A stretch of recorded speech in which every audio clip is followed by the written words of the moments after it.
अभी तक हमने देखा यहां पर odd number of not gate को कनेक्ट करके, तो यहां पर फॉर्म हुई स्क्वायर वेव। अब अगर मान लीजिए मैं even number of not gate को कनेक्ट कर दूं, let's see for the next circuit.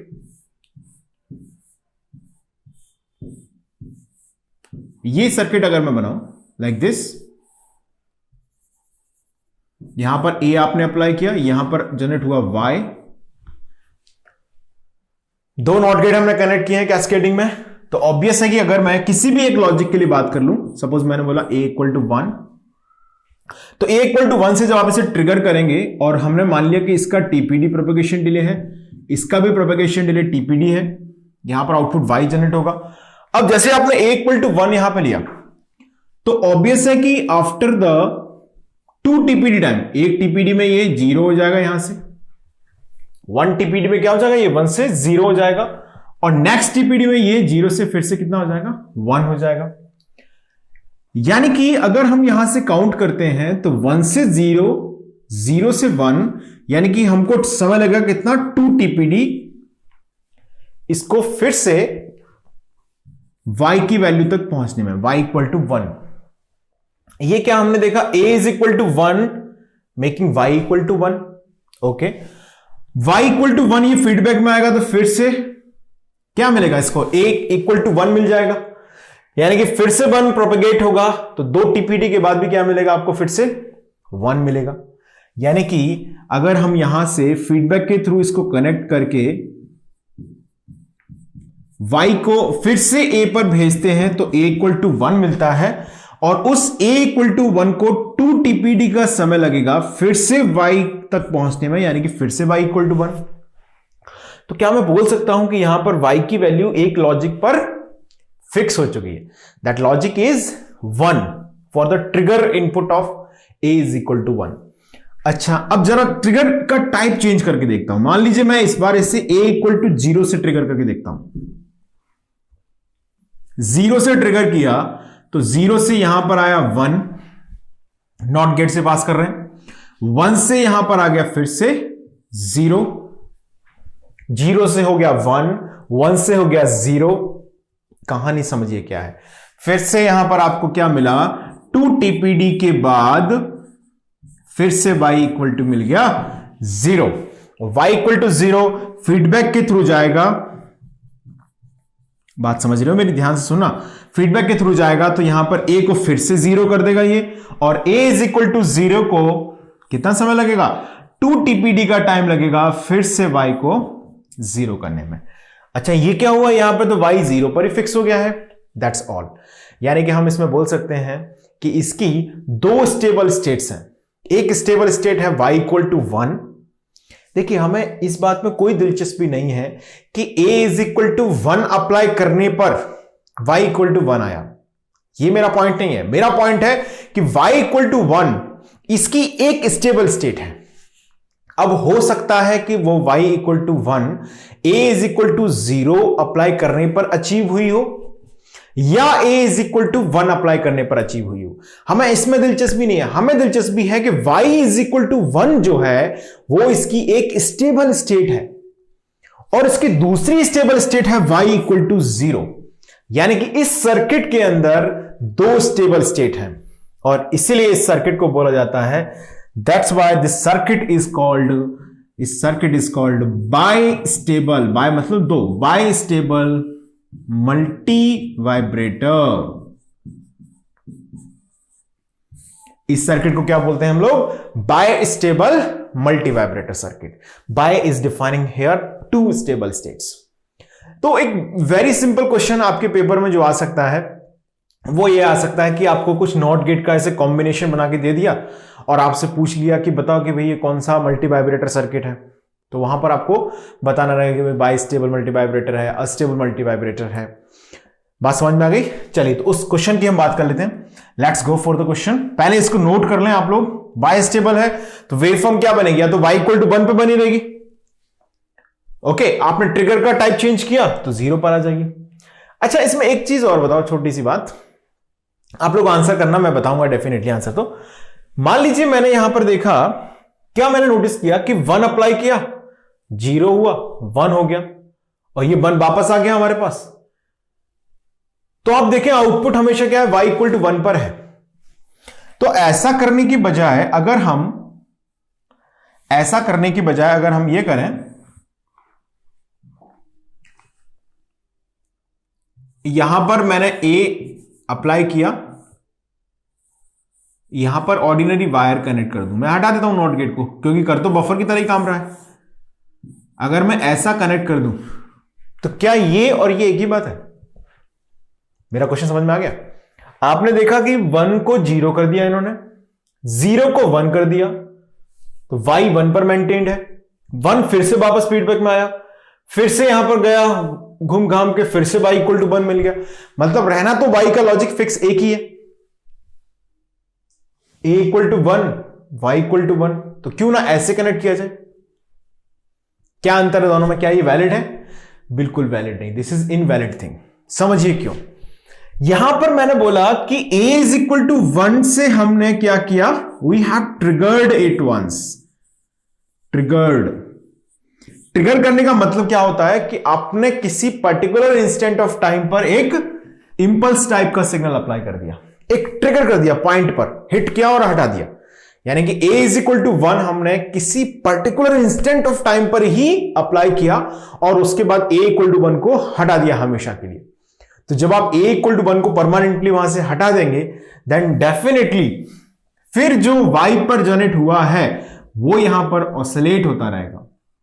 यानी कि this bistable multi vibrator is, I can also say another words, is a basic memory circuit. इसके अंदर क्षमता है कि किसी पर्टिकुलर लॉजिक को ये कैरी करके रख सकता है, स्टोर करके रख सकता है। आगे चल के हम जब चैप्टर पढ़ रहे हैं सीक्वेंशियल सर्किट्स, सो आप समझेंगे उस समय this is the circuit of latch. ये लैच सर्किट है ये। ओके, तो ये नॉट गेट का यूज करके बनाया गया है, this is a latch circuit. तो बेसिक मेमोरी सर्किट है ये, क्योंकि हमने क्या किया है, हमने a इज इक्वल टू 1 हमेशा अप्लाई नहीं किया है। ध्यान सुनो मेरी बात को, हमने क्या किया है, उसे किसी पर्टिकुलर इंस्टेंट ऑफ टाइम पर ही ट्रिगर कर दिया, बस उसके बाद हटा दिया उसे। जैसे यहां पर a is equal to 0 is not applied forever. मैंने ये नहीं बोला कि a इक्वल टू 0 हमने मेंटेन रखा है, नहीं नहीं नहीं नहीं, ऐसा नहीं करना। आपने a इक्वल टू 0 पर a इक्वल टू 0 की वैल्यू को ट्रिगर किया और हटा दिया उसे। उसके बाद आपने देखा कि y की जो वैल्यू है वो 0 को स्टोर करके रख सकती है। यानी कि this is nothing, this is basic memory circuit. लेकिन यहां पर क्या है कि अगर आपको y इक्वल टू 1 बना के रखना है तो a इक्वल टू 1 हमेशा बना के रखना पड़ेगा आपको, अदरवाइज ये कोई मेमोरी सर्किट थोड़ी है that can carry the data. Clear है? ओके, चलिए अब आगे बढ़ते हैं नेक्स्ट क्वेश्चन की ओर। क्वेश्चन को पढ़ें ध्यान से। Identify a stable multivibrator and by stable multivibrator in the figure shown. Diagram दिया गया है इसमें आपको आइडेंटिफाई करना है कि कौन सा स्टेबल मल्टीवाइब्रेटर है और कौन सा बाई स्टेबल मल्टीवाइब्रेटर है। स्क्रीन को रोक दें, 1 2 आगे भी लिखे हैं इसमें 3 4 वाले। ओके, तो 1 और 2 यहां पर दिया गया है। स्क्रीन को रोकें और आंसर करें, आपका जो भी आंसर आ रहा है उससे मैच करना। मैं अभी सॉल्व करता हूं इसे। चलिए सॉल्व किया जाए। आई होप सब लोगों ने आंसर निकाल लिया होगा इसका। मैं अब सॉल्व कर रहा हूं इसे। देखिए, कोई भी एक ट्रिगर सिग्नल मान लेता हूं। मुझे क्या देखना है कि ये अनस्टेबल मल्टीवाइब्रेटर है। पता कैसे लगा स्टेबल है? हम देखेंगे कि y की वैल्यू एक जगह रुक ही नहीं रही है। आपने कोई भी एक ट्रिगर सिग्नल लगाया, कुछ भी लगा दिया जो मन में आया, 0 लगा दिया आपने या 1 लगा दिया, एक बार आपने ट्रिगर किया और हटा दिया उसको, तो फिर आप देख रहे हैं कि y की वैल्यू एक पॉइंट पर रुक ही नहीं रही है। 1 हो रही है, फिर 0 हो रही है, फिर 0 हो रही है, फिर 1 हो रही है। तो इसका मतलब अनस्टेबल मल्टीवाइब्रेटर है। अगर किसी पर्टिकुलर लॉजिक को ये होल्ड कर पा रही है, मतलब ये bistable multivibrator. Obviously definition based आपने देखा a is equal to 0 apply करके, a इक्वल टू 0 अप्लाई किया हमने, तो ये 0 नॉट गेट क्या कर देगा, इसको 1 कर देगा। ये 1 वापस से रोटेट करके पहुंच जाएगा यहां पर, लेकिन यहां पर एक और नॉट गेट लगा हुआ, हम तो y यहां से ऑब्टेन कर रहे हैं, तो यहां पर फिर से ये क्या कर देगा, इसको 0। यानी कि आपने जब a is equal to 0 apply किया तो वेरी फर्स्ट टाइम में हमने क्या ऑब्जर्व किया कि y की वैल्यू मिल गई 0। सुना मेरी बात को ध्यान से, इतनी बात समझ में आ गई आपको? अब ये y जहां पे जो 1 जनरेट हुआ है ना, वो फीडबैक के थ्रू यहां पर आ गया। अब ये 1 इससे पास थ्रू हुआ नॉट गेट से, तो यहां पर 0 हो गया। अब जैसे ये 0 इस नॉट गेट को मिलेगा तो ये 0 क्या कर देगा, इसको 1 कर देगा नॉट गेट, यानी कि अब यहां पर मिला मुझे 1। इतनी बात समझ में आ गई? कोई कंफ्यूजन नहीं है हमें? लिखिए, अब ये 0 फीडबैक में मूव करेगा, यहां पर आ जाएगा। ये वाला जो 0 है ये फीडबैक ऐसे कनेक्टेड है ना। अब ये 0 ऑब्वियस है कि इस नॉट गेट से जैसे ही पास होगा तो ये इसको क्या कर देगा, 1। नॉट गेट का काम क्या है, इन्वर्जन करना। और ये 1 इस नॉट गेट से पास थ्रू होगा तो ये इसे कर देगा 0। देखना, फीडबैक जरूर यहां से यहां घूम रहा है। फीडबैक क्या है, यहां से यहां घूम रहा है, ये बात सच है। लेकिन अगला जो इन्वर्जन है वो ये भी कर रहा है, तो ऑब्वियस है कि अब ये फिर से y इक्वल टू क्या बन गया, 0 बन गया। अब ये बात देख के हमारे दिमाग में क्लिक कर देना चाहिए कि y की जो वैल्यू है, आप चाहें तो और भी इसे आगे सॉल्व कर सकते हैं। जैसे 1 यहां पर फिर से आ गया, 1 फिर से जाएगा वापस से फीडबैक से आके, और नॉट गेट से पास होगा, 0 बन जाएगा। ये 0 इसको 1 बना देगा, मतलब फिर से ये 1 हो गया। तो ऑब्वियस है कि जो y की वैल्यू है वो क्या हो रही है, बार बार चेंज हो रही है। तो इसका मतलब है this is nothing, this is a stable multi vibrator. ये क्या है, अस्टेबल मल्टी वाइब्रेटर है। बात समझ में आ गई? इतनी सभी का आंसर ये आया होगा। ओके, अब हमने जैसे मैंने बोला टाइम पीरियड कितना होगा इसका, टाइम पीरियड कोई बता सकता है स्क्वायर वेव का कितना होगा यहां पर? चलिए, ये बिल्कुल सेम काइंड ऑफ क्वेश्चन मैंने आगे डिस्कस किया हुआ, तो आगे हम लोग चर्चा करेंगे इसके बारे में। ओके, कैसे इसमें टाइम पीरियड फाइंड आउट करते हैं। अभी इतना आंसर निकाल लेते हैं, आगे मैंने क्वेश्चन इसमें लिखा हुआ है तो बात करेंगे हम लोग। Let's go for the second part of this question. Second part में क्या बात की गई है, देखिए। ये इसको देखिए कंफ्यूज मत होना। जैसे मान लीजिए कई बार ऐसे लिख देते हैं हम, ये होता है बफर। डिजिटल सर्किट्स में जब भी बिना बबल का ऐसे ट्रायंगल टाइप बना दिया कुछ, इसका मतलब बफर। बफर क्या करता है, जैसे मान लीजिए आपने ए भेजा और आउटपुट जनरेट हुआ यहां पर वाई, तो वाई और ए में रिलेशन होता है वाई इक्वल टू ए। अच्छा, फिर इसको कनेक्ट क्यों करते हैं? जब इसको कुछ करना ही नहीं है इसमें, तो why we are connecting it. ये कर क्या रहा है, कुछ नहीं, ए को भेज रहे हैं, ए को जनरेट कर रहा है, तो हम क्यों कनेक्ट करते हैं इसे? बफर कनेक्ट किया जाता है टू क्रिएट द डिले, यानी कि जिससे मान लीजिए कोई एक सर्किट का पार्ट ऐसा है जो थोड़ा फास्टली प्रोपगेट कर रहा है सिग्नल को, और एक सर्किट का पार्ट ऐसा है जो स्लोली प्रोपगेट कर रहा है सिग्नल को। अब आपको जो फास्टली ऑपरेट कर रहा है उसको सिंक्रोनाइज्ड करना है with the slower one, then obviously जो फास्ट सर्किट है उसके साथ हमें बफर को कनेक्ट करना होगा। तो बफर क्या कर देगा, उससे स्लोली प्रोपगेट कराएगा सिग्नल को। ओके, तो ये इसे हम यूज करते हैं टू क्रिएट डिले। ये बात आप याद रख लें, ऐसी आपकी जानकारी के लिए मैंने बता दिया। यहां पर बफर को यूज क्यों करते हैं, टू क्रिएट डिले। एक ट्राई स्टेट बफर की बात करेंगे आगे, अभी जरूरत नहीं है, आगे बात करेंगे। यहां से हमें आउटपुट y ऑब्टेन करना है, यहां पर हमने a अप्लाई किया है, आंसर आपका आ गया होगा। क्या है ये, बाई स्टेबल है, अस्टेबल है? चले जरा देख लेते हैं। मान लीजिए मैंने a इक्वल टू 0 पर सेट किया, बफर को ये मिल गया, तो बफर क्या कर देगा, इसको 1 कर देगा। बहुत बढ़िया, सही है। सुनो, नहीं करेगा, ये क्या करेगा, इसको फ्लो में नहीं चलना है भैया, क्या करेगा, इसको 0 ही रखेगा। ये बस टीपीडी का डिले कर देगा, मतलब जो भी इसका प्रोपेगेशन टाइम होगा उतने टाइम से इसे पास करा देगा, बस डिले क्रिएट कर सकता है ये। 0 से ये इसको 1 कर देगा, 1 से ये इसको 0 कर देगा, यानी कि y की वैल्यू बन चुकी है अब 0 पहली। 0 यहां पर मूव करेगी फीडबैक में, वापस से यहां पर 0 आ जाएगा, ये 0 यहां से जाएगा 0 बन के, आगे ये 0 बन जाएगा 1, और ये 1 बन जाएगा फिर से 0। अच्छा, ये क्या हुआ, यहां पे तो y 0 पर रुक गया है, अभी थम सी गई है जिंदगी इसकी। ओके, अब मैं देख रहा हूं लॉजिक a का चेंज करके। दिस टाइम मैं ले रहा हूं a is equal to 1, a equal to 1 लेके देखते हैं क्या हो रहा है। a इज इक्वल टू 1 लेके देखते हैं।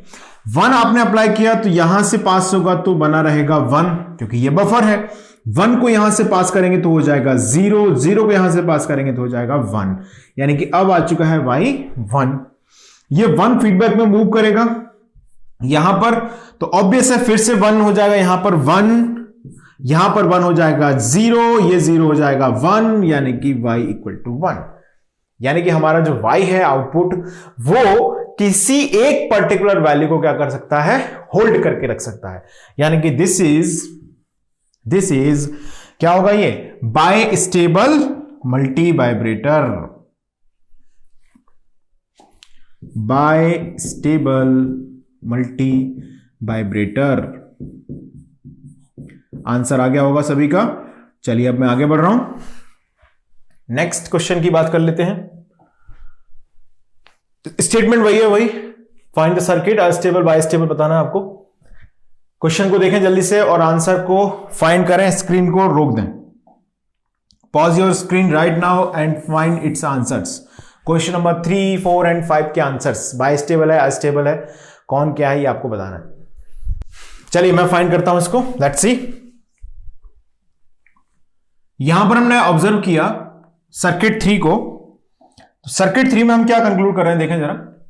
सर्किट 3 मतलब आपने यहां पर कोई भी वैल्यू अज्यूम कर ली, कुछ भी आपके मन में आए जो आप अज्यूम करें। आपने मान लिया a इक्वल टू 0 से शुरू कर लेते हैं भाई, क्या दिक्कत है।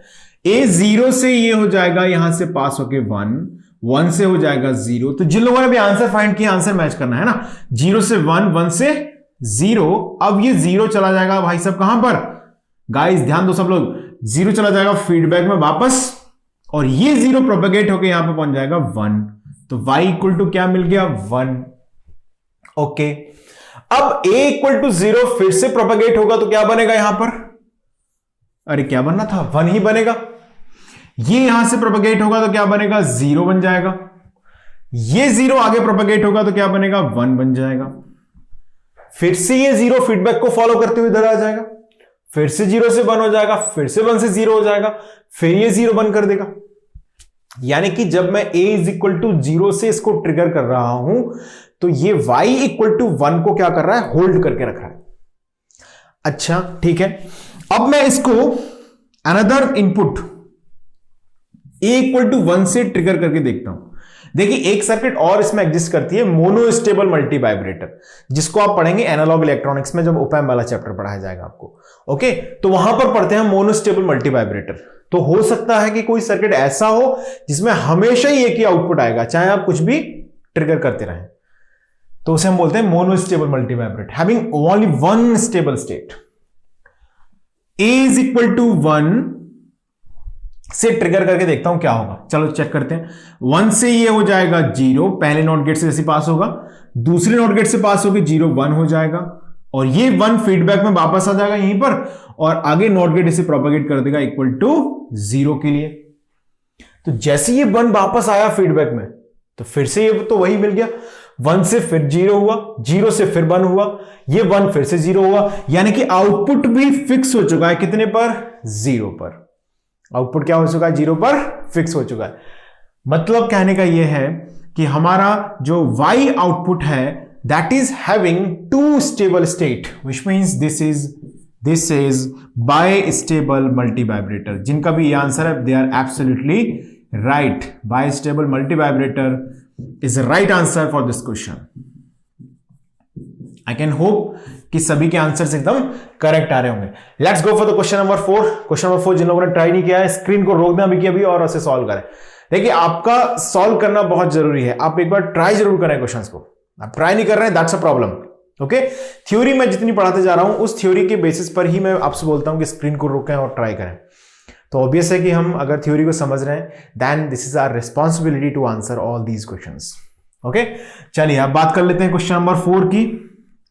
ये क्या, इसमें तो पहले बफर कनेक्ट किया है। ओके, कोई प्रॉब्लम नहीं हमको। a इज इक्वल टू 0 को मैंने ट्रिगर सिग्नल मान लिया। 0 से जब ट्रिगर करेंगे इसको, तो बफर क्या करेगा, टीपीडी का डिले कर देगा बस। तो ये 0 पर ही बना रहेगा, और जैसे ये 0 यहां से पास होगा तो अब ये इसको कर देगा 1। मतलब क्या हुआ कि a इक्वल टू 0 भेजा था, बन गया y इक्वल टू 1। अब 1 ये फीडबैक में मूव करेगा तो यहां पर आ जाएगा, यहां पर आया a इज इक्वल टू 1, अब 1 वापस गया तो 1 से वापस गया तो 0, यानी कि हम क्लियरली यहां पर ऑब्जर्व कर रहे हैं कि y की वैल्यू जो है वो 1 से हो चुकी है 0। ट्रिगर सिग्नल हम जो अप्लाई कर रहे हैं उस पर y की वैल्यू जो है 1 से 0 हो गई।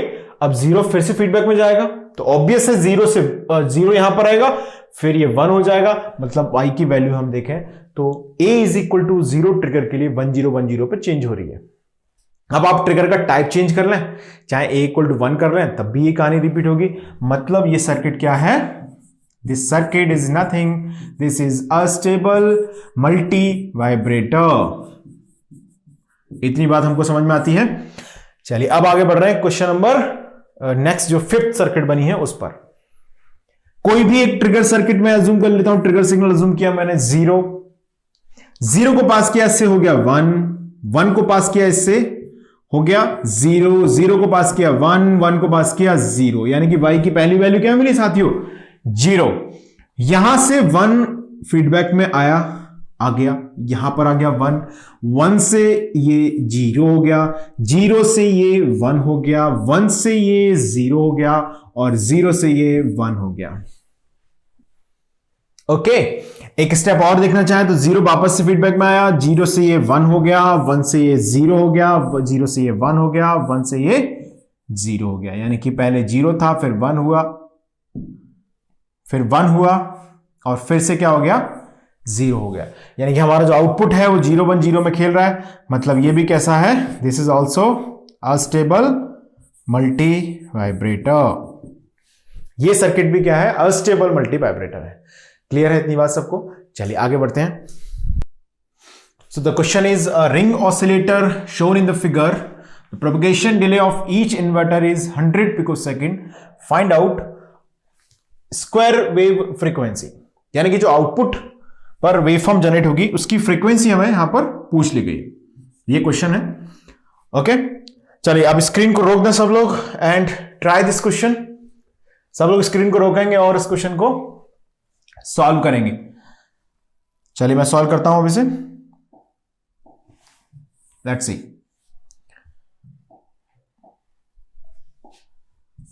सॉल्व कर लिया होगा सब लोगों ने। 100 पिकोसेकंड का प्रोपेगेशन डिले दिया है इसमें, यानी कि 100 पिकोसेकंड एक इन्वर्टर से सिग्नल को पास होने में लग रहे हैं यहां पर। तो ऑब्वियस है कि जब हम t इक्वल टू 0 पर कोई भी लॉजिक अप्लाई करेंगे तो it's a square wave generator, क्योंकि इसमें अगर हम काउंट करते हैं नंबर ऑफ नॉट गेट को तो 5 नॉट गेट्स में लगे हुए हैं, तो obviously it's a square wave generator. और अगर आप वेरीफाई भी करना चाहें तो देख सकते हैं 0 से ये हो गया 1 से हो गया 0 से हो गया 1 से हो गया 0 से हो गया 1। ओके, अब ये 1 फीडबैक में जाएगा तो यहां पर फिर से 1 हो गया, 1 से 0 से 1 से 0 से 1 एंड 1 से 0। तो y की वैल्यू 1 से 0 हो गई। अब नेक्स्ट टाइम फिर से 0 से 1 हो जाएगी। तो कोई भी लॉजिक इसके अंदर मेंटेन कब तक रहेगा, 5 टीपीडी तक, है ना। यानी कि 1 TPD 2 TPD 3 TPD 4 TPD 5 TPD. 5 TPD के बाद दूसरा लॉजिक वहां पर कब्जा कर लेगा, पहुंच जाएगा दूसरा लॉजिक। जब तक दूसरा लॉजिक पहुंचेगा तब तक पहला लॉजिक क्या रहेगा, मेंटेन रहेगा। तो हर एक लॉजिक के मेंटेन होने का इंटरवल है 5 टीपीडी, यानी कि टाइम पीरियड क्या होगा, t is equal to 2 times of n, यानी कि 5 TPD. 5 is the number of inverters या number of logic gates connected in the closed loop. तो t इज इक्वल टू यहां से आएगा 2 इंटू 5 इंटू टीपीडी कितना दिया है, propagation delay of each inverter is 100 picosecond. So it's a very simple question to answer. तो -12 output square wave frequency की बात की गई है। तो कैपिटल T की वैल्यू हमको मिल रही है यहां से 10 इंटू 100 10⁻³ 10⁻⁹ सेकेंड, यानी कि 1 नैनो सेकेंड का इसका टाइम पीरियड है। और हमको पता है frequency is the reciprocal of time period. So f equal to आएगा यहां पर 10⁹ हर्ट्ज, जिसको हम बोल सकते हैं 1 gigahertz. This is the output square wave frequency here, 1 gigahertz, 1 gigahertz की आउटपुट स्क्वायर वेव फ्रीक्वेंसी यहां पर ऑब्टेन हो जाएगी। इतनी बात हमको समझ में आ गई। This question is complete over here. Let me ask one more question in this same problem. अगर इसी क्वेश्चन में एक और क्वेश्चन मैं आपसे पूछूं, थोड़ा सा चेंज करके, चेंज क्या है वो समझ लेते हैं। मान लीजिए मैं आपसे बोलता हूं इस बार कि ये जो सर्किट हमने लिया है यहां पर, in this circuit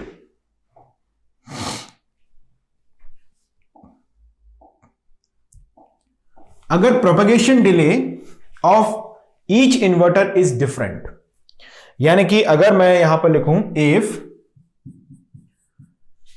TPD of 1, यानी कि इसका 1 मैंने इसे बोल दिया, इसे मैंने 2 बोला, ठीक है, इसे मैंने 3 बोला, 4 5, अलग अलग नॉट गेट्स को हमने इन्वर्टर्स को 1 2 3 4 5 की मार्किंग कर दी।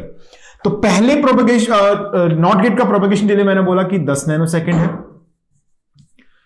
दूसरे वाले नॉट गेट का प्रोपगेशन मैंने बोला कि ये है 16 नैनो सेकेंड, 16 नैनो सेकेंड। तीसरे वाले का मैंने बोला this is suppose is 14 nano second. Okay, and जो फोर्थ वन कनेक्टेड है उसका सपोज मैंने बोला कि it is having 20 nano second propagation delay, and the fifth one जो कनेक्टेड है सपोज मैंने इसका बोला कि this is having propagation delay of 40 nano second. इसका प्रोपगेशन डिले है 40 नैनो सेकेंड का। ओके, यानी कि मैंने सबके प्रोपगेशन डिले क्या ले लिए यहां पर, अलग अलग ले लिए। अभी जो मैंने सॉल्व किया था इसमें प्रोपगेशन डिले सबका सेम था 100 पिकोसेकंड का। अब मैंने इनके प्रोपगेशन डिले ले लिए हैं डिफरेंट। तो क्या अभी भी स्क्वायर वेव बनेगी?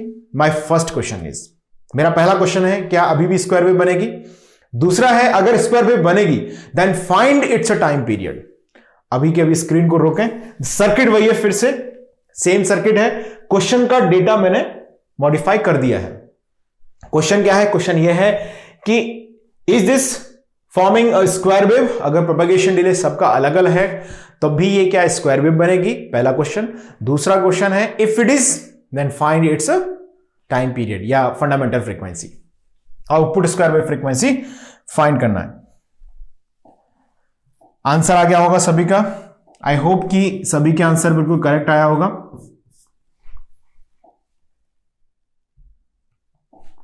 सॉल्व किया है सबने। तो पहला क्वेश्चन जो था मेरा उसका आंसर है यस, यहां बिल्कुल स्क्वायर वेव बनेगी। फर्स्ट क्वेश्चन का आंसर मैंने बताया क्या है, यस, यहां पर स्क्वायर वेव ही बनेगी। ओके, तो जिन्होंने बोला कि स्क्वायर वेव बनेगी they are absolutely right.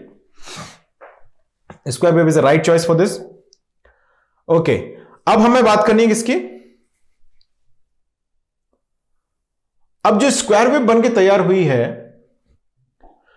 What about its fundamental time period, यानी कि इसका टाइम पीरियड क्या होगा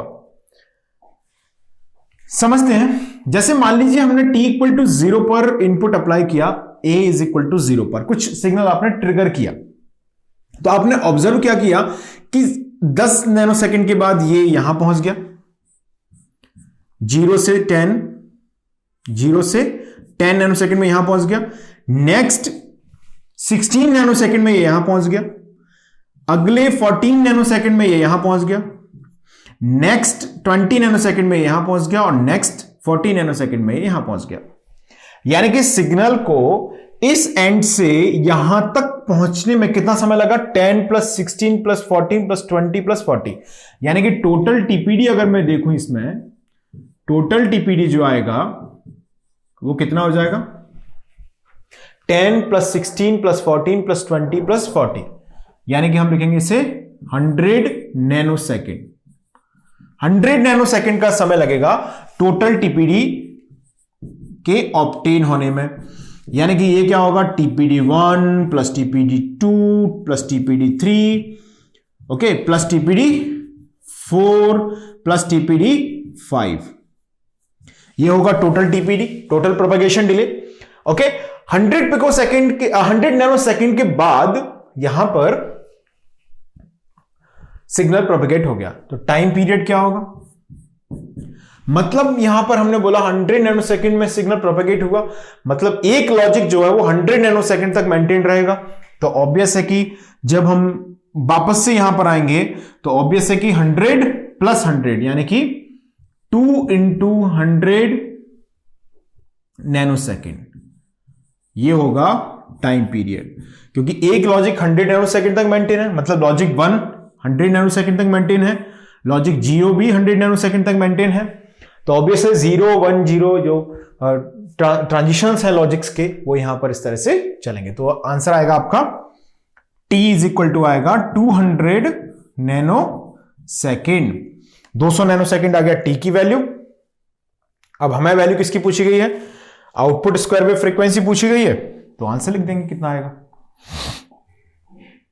f इक्वल टू होता है 1/t, तो f इक्वल टू आ गया यहां से 1/200 नैनो सेकेंड, 1/200 इंटू 10⁹ हर्ट्ज। तो f इज इक्वल टू आएगा हाउ मच इट इज 10⁻7/2 यानी कि 5 mega hertz is the output square wave frequency this time. Okay है इतना। इसमें एक छोटा सा क्वेश्चन मैं आपसे और पूछता हूं। Let's see one more observation in the same circuit. तो आप चाहे तो मैं फिर से इसको ड्रॉ कर देता हूं। देखिए, मान लीजिए हमने यही सर्किट फिर से कंसीडर किया।